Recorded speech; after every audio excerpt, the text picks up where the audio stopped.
ನಮಸ್ಕಾರ, ಆರ್ಗ್ಯಾನಿಕ್ ಕಿಚನ್ಗೆ ಸ್ವಾಗತ. ಇವತ್ತು ನಾನು ಮಾಡ್ತಾ ಇರೋಂಥ ರೆಸಿಪಿ ರಾತ್ರಿ ಡಿನ್ನರಿಗೋಸ್ಕರ ಕಡಲೆಬೇಳೆ ಹಾಗೆಯೇ ಬಾಳೆಕಾಯಿ ಹಾಕಿ ಕೂಟ್ ಮಾಡ್ಕೊಳ್ತಾ ಇದ್ದೀನಿ. ಇದು ಚಪಾತಿ, ಅಕ್ಕಿ ರೊಟ್ಟಿ, ದೋಸೆ, ಅನ್ನಕ್ಕೂ ಸಹ ತುಂಬಾ ಚೆನ್ನಾಗಿರುತ್ತೆ.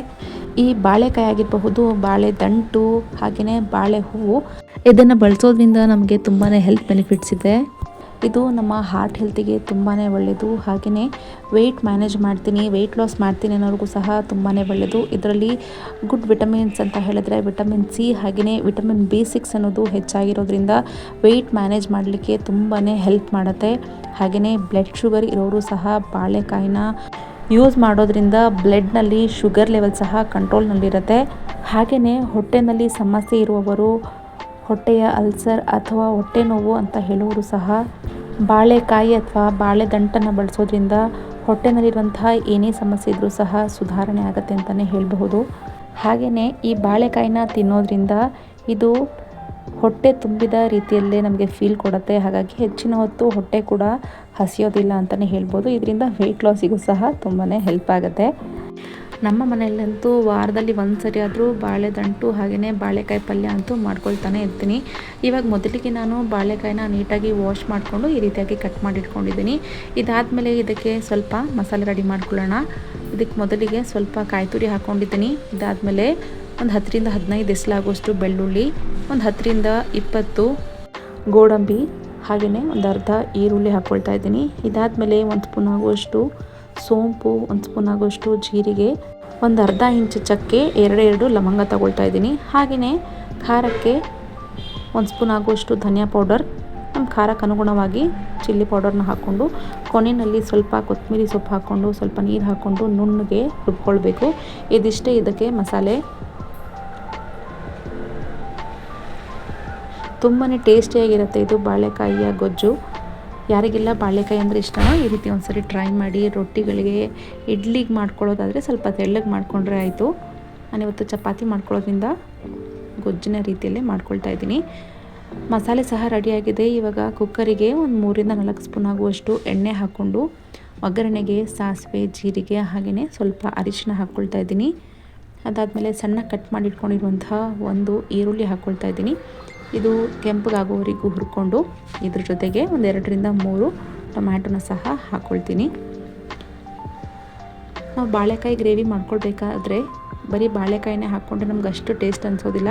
ಹಾಗಾಗಿ ಕಡಲೆ ಕಾಳು ಅಥವಾ ಕಡಲೆ ಬೇಳೆನ ಹಾಕ್ಕೊಳ್ಳೋದ್ರಿಂದ ಟೇಸ್ಟ್ ಚೆನ್ನಾಗಿರುತ್ತೆ. ನಾವು ಮಾಡ್ಕೋಬೇಕು ಅಂತ ಹೇಳಿದ್ರೆ ಒಂದು 2 ಗಂಟೆ ಮುಂಚೆನೇ ಕಡಲೆಬೇಳೆನ ನೆನೆಸ್ಕೊಂಡ್ರೆ ಒಳ್ಳೆಯದು. ಕಡಲೆ ಕಾಳು ಹಾಕ್ಕೊಂಡ್ರೂ ಸಹ ಚೆನ್ನಾಗಾಗುತ್ತೆ. ಇವಾಗ ಟೊಮ್ಯಾಟೊ ಸಹ ಹಾಕ್ಕೊಂಡು ಸ್ವಲ್ಪ ಸ್ಮ್ಯಾಶ್ ಆಗೋವರೆಗೂ ಇದನ್ನು ಹುರ್ಕೊಳ್ಳೋಣ. ಇದಾದಮೇಲೆ ಇವಾಗ ನೆನೆಸಿಟ್ಟಿರುವಂತಹ ಕಡಲೆಬೇಳೆನ ಸಹ ಹಾಕ್ಕೊಂಡು ಒಂದೇ 1 ನಿಮಿಷ ಇದನ್ನು ಹುರ್ಕೊಳ್ತೀನಿ.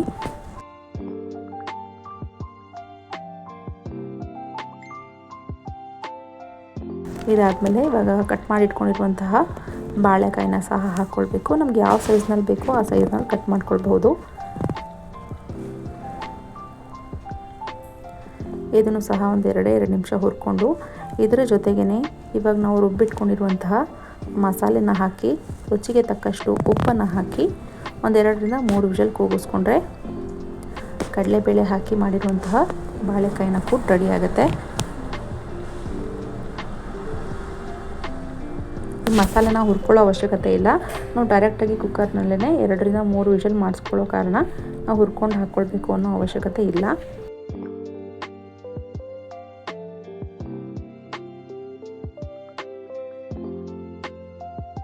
ನಮಗೆ ನೀರು ಎಷ್ಟು ಬೇಕೋ ಅಷ್ಟನ್ನು ಹಾಕ್ಕೊಂಡು ತುಂಬ ತೆಳ್ಳಗೂ ಮಾಡ್ಕೊಳ್ಬೋದು. ನಮ್ಮ ರುಚಿಯ ಅನುಸಾರವಾಗಿ ಅನ್ನಕ್ಕೆ ಮಾಡ್ಕೊಳ್ತೀನಿ ಅಂತ ಹೇಳಿದ್ರೆ ಸ್ವಲ್ಪ ನೀರಿನ ರೀತಿಯೇ ಮಾಡ್ಕೊಳ್ಬೇಕು. ಚಪಾತಿ, ದೋಸೆ, ರೊಟ್ಟಿಗಳಿಗೆ ಆದರೆ ಸ್ವಲ್ಪ ಗಟ್ಟಿಗಿದ್ರೆ ಚೆನ್ನಾಗಿರುತ್ತೆ. ನಾನು ಒಂದೇ 1 ಗ್ಲಾಸ್ ಆಗುವಷ್ಟು ನೀರನ್ನು ಹಾಕ್ಕೊಂಡು ಒಂದು 2ರಿಂದ 3 ವಿಷಲ್ ಆಗೋಷ್ಟು ಇದನ್ನು ಕೂಗಿಸ್ಕೊಳ್ತೀನಿ.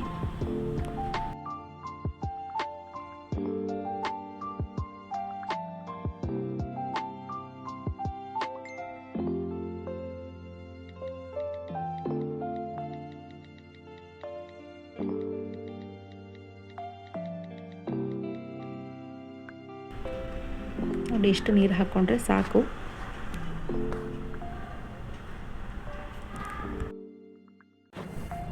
ಇವಾಗ ಕುಕ್ಕರ್ ಲಿಡ್ನ ಕ್ಲೋಸ್ ಮಾಡಿ ನಾನು 3 ವಿಷಲ್ ಕೂಗಿಸ್ಕೊಳ್ತಾ ಇದ್ದೀನಿ.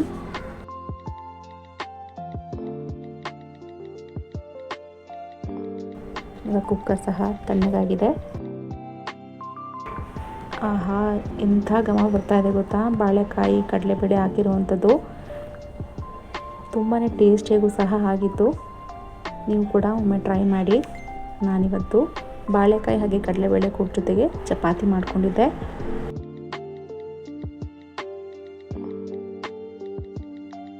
ರಾತ್ರಿ ಡಿನ್ನರಿಗೆ ಮಾಡ್ಕೊಂಡಿದ್ದು ಇವತ್ತು. ಕೊನೆಯಲ್ಲಿ ಸ್ವಲ್ಪ ಕೊತ್ತಂಬರಿ ಸೊಪ್ಪು ಹಾಕ್ಕೊಳ್ಬೇಕು.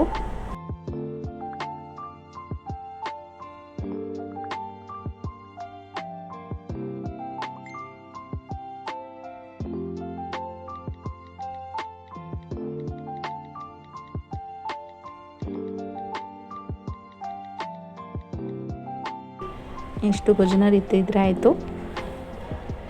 ಇವತ್ತು ನಮ್ಮ ಮನೆಯ ರಾತ್ರಿ ಊಟಕ್ಕೆ ಚಪಾತಿ ಜೊತೆಗೆ ಬಾಳೆಕಾಯಿ ಕಡಲೆಬೇಳೆ ಕೂಟ್ ರೆಡಿಯಾಗಿದೆ. ಜೊತೆಗೆ ಸ್ವಲ್ಪ ಸಲಾಡ್ ಇತ್ತು ಅಂತ ಹೇಳಿದ್ರೆ ಚೆನ್ನಾಗಿರುತ್ತೆ. ನಾನು ಇದ್ರ ಜೊತೆಗೆ ಸ್ವಲ್ಪ ಕುಕುಂಬರ್ ಹಾಗೆಯೇ ಆನಿಯನ್ನ ಇಟ್ಕೊಳ್ತಾ ಇದ್ದೀನಿ. ಎರಡೂ ನೆಂಚ್ಕೊಂಡು ತಿಂತಿದ್ರೆ ನನಗಿಷ್ಟ ಆಗುತ್ತೆ. ಹಾಗಾಗಿ ರಾತ್ರಿ ಡಿನ್ನರಿಗೆ ಅಥವಾ ಮಾರ್ನಿಂಗ್ ಬ್ರೇಕ್ಫಾಸ್ಟಿಗೂ ಸಹ ಮಾಡ್ಕೊಳ್ಬಹುದು. ತುಂಬಾ ಟೇಸ್ಟಿಯಾಗಿ ಚೆನ್ನಾಗಾಗತ್ತೆ. ಒಮ್ಮೆ ಟ್ರೈ ಮಾಡಿ ಹೇಗಾಯಿತು ಅಂಥೇಳಿ ಕಾಮೆಂಟ್ ಮಾಡಿ. ನನ್ನ ಈ ಚಾನಲ್ನ ಯಾರೆಲ್ಲ ಇದುವರೆಗೂ ಸಬ್ಸ್ಕ್ರೈಬ್ ಮಾಡ್ಕೊಂಡಿಲ್ವೋ ಪ್ಲೀಸ್ ಸಬ್ಸ್ಕ್ರೈಬ್ ಮಾಡ್ಕೊಳ್ಳಿ. ಈ ವಿಡಿಯೋಸ್ನ ನಿಮ್ಮ ಫ್ರೆಂಡ್ಸ್ ಆ್ಯಂಡ್ ಫ್ಯಾಮಿಲೀಸ್ಗೂ ಕೂಡ ಶೇರ್ ಮಾಡಿ. ವಿಡಿಯೋಗೆ ಲೈಕ್ ಹಾಗೂ ಕಾಮೆಂಟ್ ಮಾಡೋದನ್ನು ಮರಿಬೇಡಿ. Thank you.